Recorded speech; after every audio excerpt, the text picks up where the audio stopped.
I know this sounds wild. People are gonna be like, "Yo, no, what he's talking about? He's too young." Like, yeah, I don't know. I'm just sick. I remember. I'm telling you, as soon as we started drafting all of those defensive tackles, you can go back and look. I'm like, something's wrong. Something's wrong. Why are we drafting so many D tackles? And now we know. And even when they didn't want to tell us, yeah, because they were like, "Oh no, he's gonna be fine."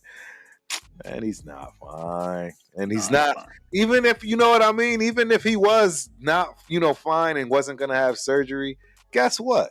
He's still not going to be right because he hasn't gone through camp, which means what? Week 8 at best, we're going to get the best of him.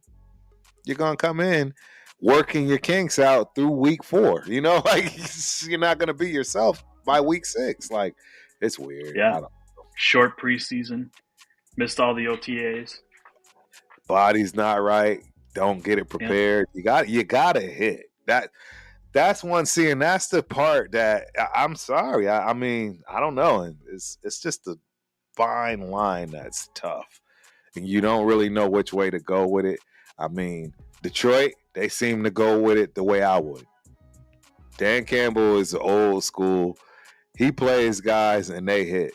Right. I recall him having one of those shows where, I mean, the guy was basically crying because he was pleading to his team. Trust me, man. I wouldn't have you guys out here hitting this early and often if the numbers don't tell me that that's how you stay protected, because that's the truth. You have to condition yourself.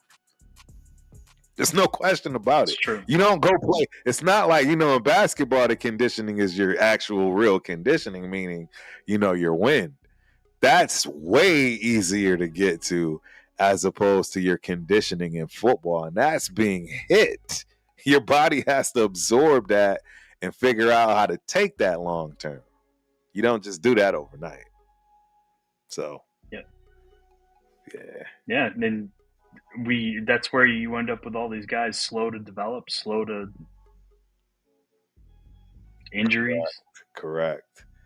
And you are right, Jimbo, a very difficult one to get past. That's why, I mean, isn't it the same thing that freaking Tyree Wilson had, that John Lisfranc fracture or something like that? And I mean, look at Tyree Wilson. I mean, it's garbage. And we don't know if he'll ever do better than the expectation of what we currently have. It's a crapshoot. It really is. That injury is a crapshoot.